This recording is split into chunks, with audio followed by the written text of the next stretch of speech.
खोली ला हम फेसबुक लौके अजबे गजबे लुक। अरे क्या, जरा हमको भी दिखाओ। कि जब खोली ला हम फेसबुक लौके अजबे गजबे लुक।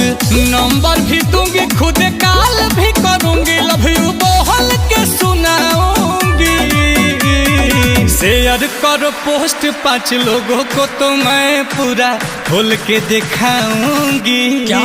क्या क्या? शेयर करो पोस्ट 5 लोगों को तो मैं पूरा खोल के दिखाऊंगी।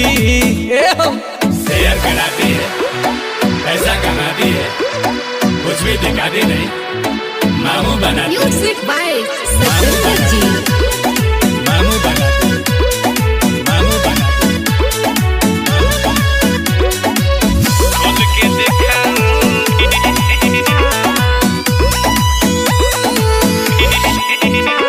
कुंवारी हूँ मैं, बारी हूँ, अकेले घर में रहती हूँ।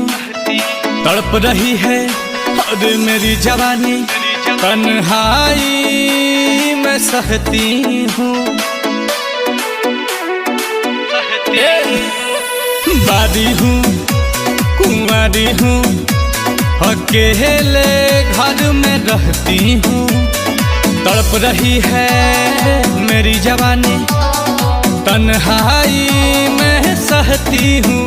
खोज रही हूँ मैं भी फ्रेंड जो बन जाए हासा बैंड। खर्चा भी दूंगी खुश कर के भेजूंगी जब घर पे बुलाऊंगी। शेयर करो पोस्ट 5 लोगों को तो मैं पूरा खोल के दिखाऊंगी। शेयर करो पोस्ट 5 लोगों को तो मैं पूरा खोल के दिखाऊंगी। मामू बनाती है, मामू बनाती है, मामू बनाती है, मामू बनाती है।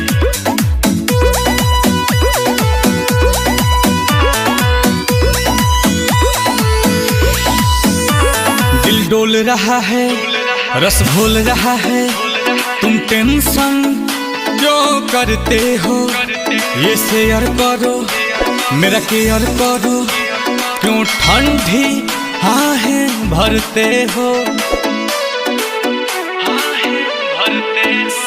दिल बोल रहा है, रस घोल रहा है, तुम टेंशन क्यों करते हो ये शेयर करो, मेरा केयर करो। क्यों ठंडी आहें भरते हो, माथा राजू के बायाउट होता नील कमल के डाउट।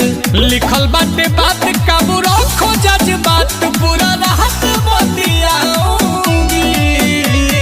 शेयर माई पोस्ट 5 लोगों को तो मैं पूरा खोल के दिखाऊंगी। क्या क्या? शेयर करो पोस्ट 5 लोगों को तो मैं पूरा खोल के दिखाऊंगी। अच्छा लगे तो शेयर करें।